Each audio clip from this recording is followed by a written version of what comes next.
নমস্কার বন্ধুরা, আমি অর্ঘ আর আপনারা দেখছেন আমার YouTube channel green and gardening. আজ নিয়ে এসেছি কিছু অ্যাগ্লোনিমা গাছ।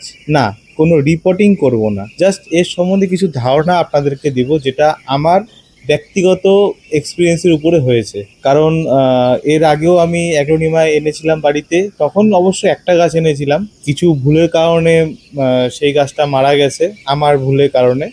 সেখান থেকেই যেটা আমার ব্যক্তিগত অভিজ্ঞতা হয়েছে সেটা আপনার সাথে শেয়ার করব। প্রথমেই জানিয়ে রাখি, অ্যাগ্লোনিমা কিন্তু একদমই হার্ডি গাছ না। একটু ডিস্টারবেন্স হলে বা জলের একটু 19-20 হলে বা এদের টেক কেয়ারে একটু 19-20 হলে এই গাছ কিন্তু মারা যায়। এরা কিন্তু ঝট করে মরবে না। প্রথমে পাতা পচবে, দেন স্টেম পচবে, দেন এদের শিকড় পচবে। এই দেখেন পাতাটা কিন্তু কিছুটা অলরেডি পচে গেছে, বাট এটা কিন্তু ওই পচা না।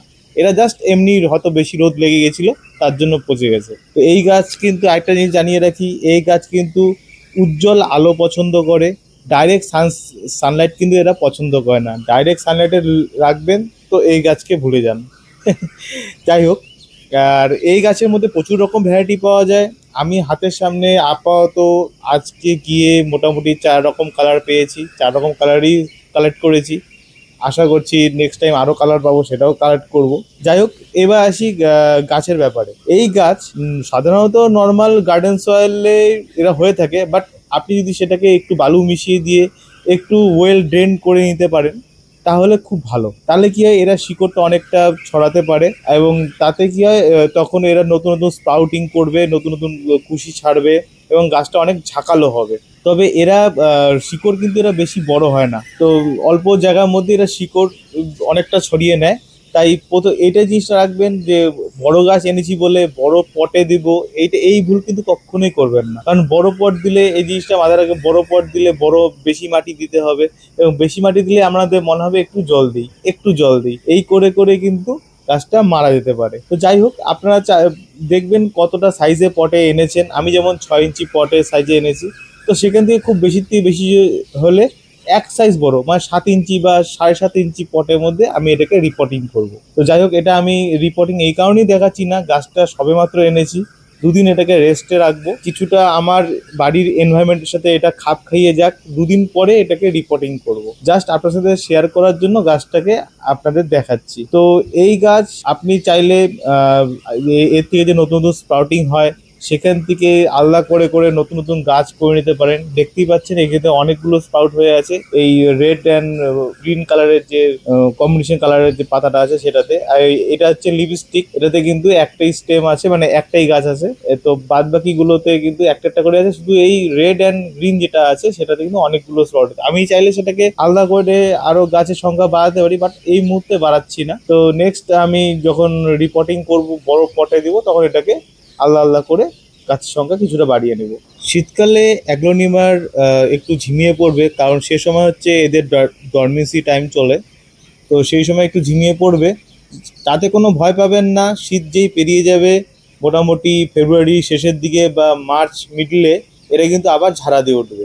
যেই সময়টুকু এরা ডরমেন্সিতে থাকবে সেই সময়টুকু শুধু একটু খেয়াল করে, মাটি বুঝে, যতটা দেখবেন খেয়াল করে যে যতটা শুকিয়ে গেছে সেটা বুঝে নিয়ে জল দিবেন। এমনিতেও এরা ইনডোর প্লান্ট, এরা মাটির থেকে জল একটু কমই টানতে পারে এবং এদের মাটি একটু কমই দেরিতে মানে দেরিতে শুকায় আর কি। তো জল মাটি বুঝে নিয়ে জল দেবেন, আর কিছু না। এছাড়াও এদেরকে মানে আপনাদের রুট থেকে আলাদা করে নতুন করে প্রপাগেট করতেই পারেন। এছাড়াও যদি আপনি মনে করেন এটাকে বুশি করতে চান, তো মোটামুটি মার্চ এপ্রিল মাসের দিকে এটাকে মাথার থেকে কিছুটা ছেড়ে দিয়ে কাটিং করে দেবেন। নতুন নতুন ডাল ছাড়বে এরা এবং আরও বুশি হয়ে যাবে। আরেকটা জিনিস মাথায় রাখবেন, যখন এরা ম্যাচিওর হয়ে যাবে এরা কিন্তু এক ধরনের ফুল হবে এই গাছের মধ্যে, এদের মধ্যে এক ধরনের ফুল হবে। সেই ফুলটাকে কিন্তু বড় হতে দেবেন না। কারণ কি, এই ফুলটা বড় হতে দিলে কি হয়, এদের যত এনার্জি হয় মানে পাতাটা এরা তো দেখতে সৌন্দর্য হচ্ছে এদের পাতাই। তো এদের পাতা যখন মানে এনার্জিটা, পাতাটাকে বড় করার বা পাতাটাকে সুন্দর করার যে এনার্জিটা, তখন পুরোপুরি এটা ইউজ করবে সেই ফুলটাকে বড় করতে। তাই ফুলটাকে কিন্তু আপনারা কেটে দেবেন। তাহলে কি হবে, যে আপনার যে পাতাগুলো হচ্ছে সেগুলো আরো সুন্দর হবে, আরো বড় হবে এবং আরো গ্লেজি হবে। এবার আসছি অ্যাগ্লোনিমার খাবারের ব্যাপারে। এই গাছকে কি খাবার দেওয়া যায়। আসলে এই গাছের পার্টিকুলার কোনো খাবারের প্রয়োজন হয় না। তা এছাড়াও যদি আপনারা এই গাছকে খাবার দিতেই চান, তাহলে এই মার্চ এপ্রিল মাসে যে সময় গাছটা ঝাড়া দিয়ে উঠবে, সেই সময় যে কোনো হোমমেড ফার্টিলাইজার আপনারা ইউজ করতে পারেন। এই গাছ সম্বন্ধে যতটুকুই আমার এক্সপিরিয়েন্স হয়েছে, সেটা পুরোটাই আমার নিজস্ব কিছুটা ভুলের কারণে আমার হাতে গাছ মারা গেছে। আমার হাতে গাছ মারা গেলে আমার খুবই খারাপ লাগে। তো যাই হোক, সেটা একদিক দিয়ে যেমন দুঃখের জিনিস, একদিক দিয়ে ভালো জিনিস। ভালো জিনিস এই কারণেই, কারণ আমি তার থেকে অনেক জিনিস শিখেছি।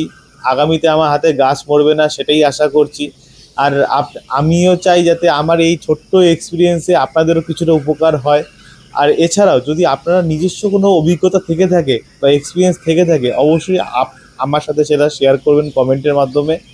অবশ্যই সেটাকে আমি ইউজ করার চেষ্টা করব নিজের বাগানের অভিজ্ঞতার উপরে, সেটা মানে এক্সপিরিয়েন্স করব সেটাকে। তো যাই হোক, আজ তাহলে ভিডিওটা এই অবধি থাকছে। আশা করছি সকলেই সুস্থ থাকবেন, ভালো থাকবেন, এবং ভিডিওটি কেমন লাগলো অবশ্যই কমেন্ট করে জানাবেন। নমস্কার।